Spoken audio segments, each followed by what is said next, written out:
press the bell icon on the YouTube app and never miss another update. اللہ نے ہمیں ایک نماز عطا فرما دی جس کو ہم آج صلاۃ التراویح کہتے ہیں۔ میرے نبی کے زمانے میں اسے قیام اللیل کہا جاتا تھا، اس لیے حضرت عائشہ رضی اللہ تعالیٰ عنہ کی روایت ہے نا، جس سے 8 رکعت والے حضرات استدلال کرتے ہیں کہ رمضان اور غیر رمضان میں اس کو امام بخاری نے قیام اللیل کا ہی عنوان دیا ہے، آپ نے 11 رکعت سے زیادہ نماز نہیں پڑھی۔ ایک ضعیف روایت میں ہے کہ آپ نے 3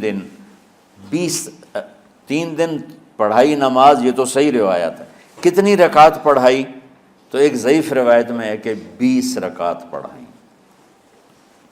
اچھا، ضعیف روایت سے عبادت ثابت نہیں ہو سکتی حکم شرعی، تو جب حضرت عمر رضی اللہ تعالیٰ عنہ نے سب کو، اب میرے نبی کے دور میں 3 دن کے بعد آپ تو آئے نہیں کہ کہیں فرض نہ ہو جائے، تو صحابہ اپنے طور پر قرآن سنتے تھے ٹولیوں میں۔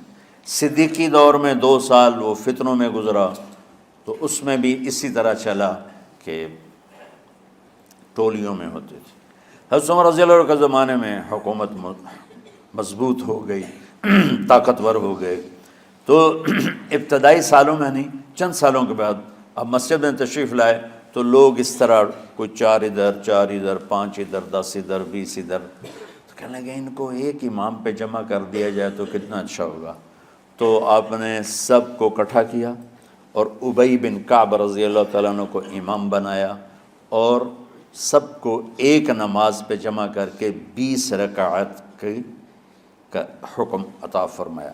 تو حضرت عمر کا یہ عمل اس حدیث کو مضبوط کر دیتا ہے کہ چونکہ میرے نبی نے کہا علیکم بسنتی و سنت الخلفاء الراشدین من بعدی، کہ میری اور میرے خلفاء راشدین کی سنت پر مضبوطی سے عمل کرنا۔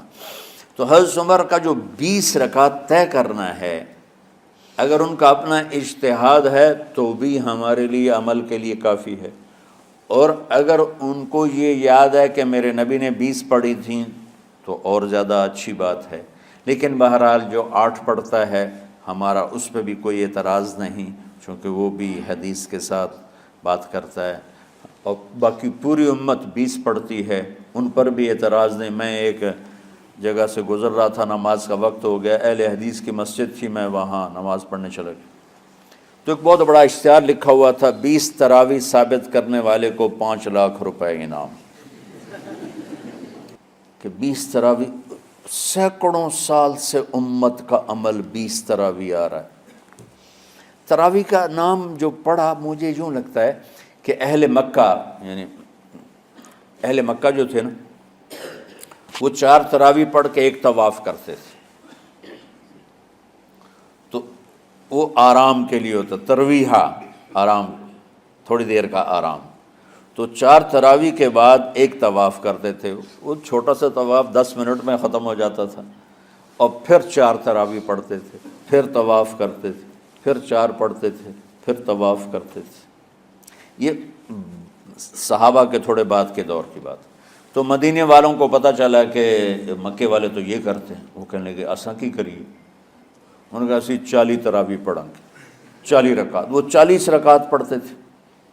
تو نوافل میں کوئی سختی نہیں کہ بھائی 8 سے زیادہ نہیں پڑھنی، بدعت ہو جائے گی، اور 20 پڑھنا بدعت ہے، یہ سب جہالت کی بات ہے، اور یہ 8 پڑھ رہے ہیں یہ غلط ہے، یہ بھی حماقت کی بات ہے۔ جو صحیح حدیث سے دلیل پکڑ کے کوئی عمل کرتا ہو تو بھائیو اس سے بحث نہ کیا کرو، مناظرہ نہ کیا کرو، یہ بہت نادانی والی بات۔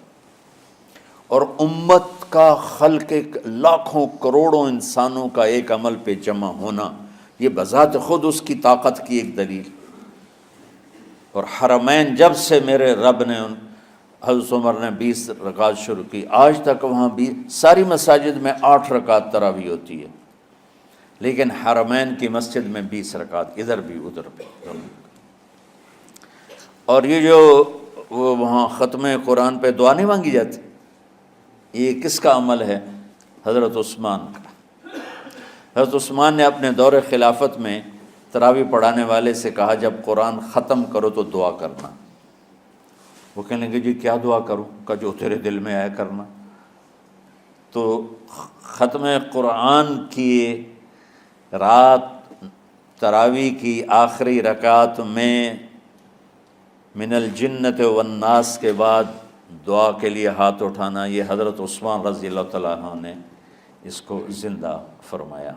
اور امام دعا کرتا تھا 1 منٹ 10 منٹ 20 منٹ جتنے بھی، اور پیچھے لوگ آمین کہتے تھے۔ وطر کی جماعت نہیں ہوتی تھی، وطر کو باجماعت حضرت علی رضی اللہ تعالیٰ عنہ نے شروع کی کہ وطر کو بھی باجماعت پڑھا جائے، تو یہ ان کی سنت ہے کہ وطر کو باجماعت پڑھا گیا۔ تو اب یہ لہٰذا یہ سارے سنت جو کام ان خلفۂ راشدین سے ہوا وہ بھی سنت ہے۔ تو اللہ نے ہمیں ایک عبادت دے دی کہ میرا قرآن پڑھو اور سنو۔ پہلی امتوں کو تراویح کیوں نہیں تھی یا قیام اللیل کیوں نہیں تھا؟ کہ ان کو اپنی کتاب یاد ہی نہیں ہوتی تھی، وہ اپنی کتاب کے حافظ نہیں ہوتے تھے، وہ اپنی کتاب یاد ہی نہیں کر سکتے تھے، صرف نبی کو یاد ہوتی تھی۔ اللہ نے ہمارے لیے کتنا آسان کر دیا کہ 7 سال کے یہ چھوٹے چھوٹے بچے قرآن یاد کر رہے ہیں، 70 سال کا بوڑھا قرآن یاد کر رہا ہے۔ یہیں یہ مولوی یوسف صاحب کا ساتھی تھا، یا پتہ نہیں ان سے پہلے تھا، سلمان، مولوی سلمان، آج کل امریکہ میں ہوتے ہیں، ہماری ایک شاخ چلا رہے ہیں ماشاءاللہ۔ وہ شروع میں یہاں تھے، تو یہاں تراویح پڑھانے کے لیے ہمارے پاس حافظ کوئی نہیں تھا، وہ حافظ نہیں تھے، وہ صبح بیٹھ کے شام تک 1 سپارہ یاد کرتے اور رات عشاء کی نماز میں سنا دیتے۔ 30 دن میں قرآن یاد کر کے سنا دی۔ مطلب یہ سنی سنائی بات نہیں، ہمارے اسی حسنین، اسی ممبر اور محراب کی بات کہ یہیں اسی مسجد میں انہوں نے صبح سے مغرب تک یاد کرتے تھے اور پھر عشاء میں کھڑے ہو کے سنا دیتے تھے۔ پیچھے ہوتے تھے لقمہ کوئی دینے والا شاید، لیکن بہت خوبصورت پڑھ کے 1 دن میں یاد کر کے سنا دیا۔ اور ایک مجھے نام بھول گیا کہ 3 دن میں قرآن یاد کیا، 10 سپارے 1 دن میں یاد کیے، 10 دوسرے دن میں یاد کیے، 10 تیسرے دن میں یاد کیے۔ وَلَقَدْ يَسَّرْنَا الْقُرْآنَ لِلذِّكْرِ فَهَلْ مِن مُدَّكِرٍ۔ تو اللہ تعالیٰ نے اس کو نصیحت کے لیے بھی آسان کیا ہے اور یاد کرنے کے لیے بھی آسان کیا ہے۔ کوئی کتاب پہلے یاد نہیں ہوتی تھی کسی کو، ماشاءاللہ تم میں کتنے حفاظ بیٹھے ہیں اللہ کے فضل سے۔ تو اللہ نے ہمیں رات کی نماز عطا فرمائی، اور چونکہ یہ ایک مشقت ہے تو میرے نبی نے کہا یہ رات کی نماز کے ہر سجدے پر 1500 نیکی لکھی جاتی، 1500 نیکی لکھی جاتی۔ اور اللہ تعالیٰ ہر سجدے پر جنت میں ایک محل بناتا ہے جس کے 60,000 سونے چاندی کے دروازے ہوتے، اور ایک درخت اس کے لیے لگاتا ہے جس کے نیچے 100 سال گھوڑا دوڑ سکتا ہے۔ تو رمضان کا اہتمام آپ رجب سے شروع فرما دیتے تھے۔ میرے نبی نے 9 رمضان دیکھے، 9 رمضان اپنی زندگی میں، 9 رمضان۔ 10ویں رمضان سے پہلے آپ اللہ کے پاس تشریف لے گئے۔ آپ کی زندگی میں روزے فرض ہونے سے آپ کی وفات تک 9 رمضان گزرے، اور میں قربان جاؤں اپنے نبی پر، اپنی امت پہ کیسی شفقت تھی۔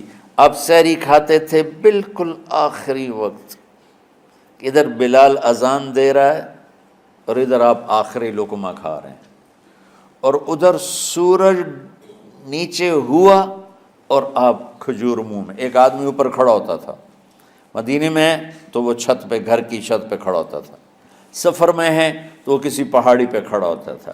جو ہی سورج کا کنارہ نیچے جاتا اب فوراً وہ کہتا یا رسول اللہ قد غربت، تو آپ کھجور منہ میں ڈال لیتے تھے، یا پانی، کبھی پانی سے افطار فرماتے تھے، کبھی کھجور سے افطار فرماتے تھے، کہ میری امت پہ بھوک کا وقت کم سے کم آئے۔ آج کل جو یہ ہمارے افطاری کے اوقات ہیں نا، یہ سورج ڈوبنے کے بھی 2-2.5 منٹ بعد کے ہیں کہ احتیاطاً، ٹھیک ہے چلو احتیاط کر لو کوئی مسئلہ نہیں، لیکن اصل ہے ادھر چونکہ اب سورج ہمیں نظر ہی نہیں آتا ہے، اس طرح ہم گھرے ہوئے ہیں شہروں میں، دیہاتوں میں بھی اب اس طرح کا ماحول ہے کہ وہ نظر نہیں آتا ہے، تو بہتر کہ ادھر سورج غائب ہو ادھر لقمہ منہ میں جائے، لیکن یہ تب ہے جب آپ نظر آ رہا ہو۔ اب جب آپ یہاں بیٹھے ہو حسنین میں تو یہاں تو کوئی سورج نظر نہیں آئے گا، یہاں تو مینار ہی نظر آئے گا، تو لہٰذا احتیاط ٹھیک۔ ہمارے اہل حدیث بھائی وہ 2 منٹ پہلے ہم سے افطار کرتے ہیں، تو بڑی اچھی بات ہے کہ سورج کے غروب ہونے کا جو اصل وقت ہے اس کے ساتھ ہی افطار کرنا۔ اور سحری میں ایک واقعہ سناتا ہوں، آپ سحری کھا رہے تھے، بکرے کی سری پکی ہوئی تھی، تو مولا علی رضی اللہ تعالیٰ عنہ اور عرباض بن ساریہ رضی اللہ تعالیٰ عنہ آپ کے ساتھ کھانا کھا رہے تھے، تو حضرت بلال آئے، یا رسول اللہ وقت ختم ہو گیا ہے، میں اذان دینے جا رہا ہوں، آپ برائے مہربانی کھانا پینا بند کریں، اور یہ کہہ کر چلے گئے۔ چھت، ایک انصاری عورت تھی، اس کے گھر کی چھت پہ چڑھ کے اذان دیتے تھے، چڑھنے لگے تو پھر واپس آئے کہ دیکھوں اللہ کے نبی نے کھانا چھوڑ دیا یا نہیں، آ کے دیکھا تو وہ کھا رہے تھے، انہوں نے کہا یا رسول اللہ واللہ لقد اصبحت، یا رسول اللہ اللہ کی قسم سحری کا وقت ختم ہو گیا، صبح ہو گئی۔ تو آپ نے ہاتھ پیچھے کر لیا، کہہ رہے تیرا بھلا ہو بلال، ابھی وقت باقی تھا، تیرے قسم کھانے پر اللہ نے اس کو پہلے نکال دیا کہ تیری قسم کہیں جھوٹی نہ پڑ جائے۔ تو حضرت علی نے فرمایا کہ اگر بلال قسم نہ کھاتے تو جب تک میرے نبی کھاتے رہتے صبح صادق نہیں ہونی تھی۔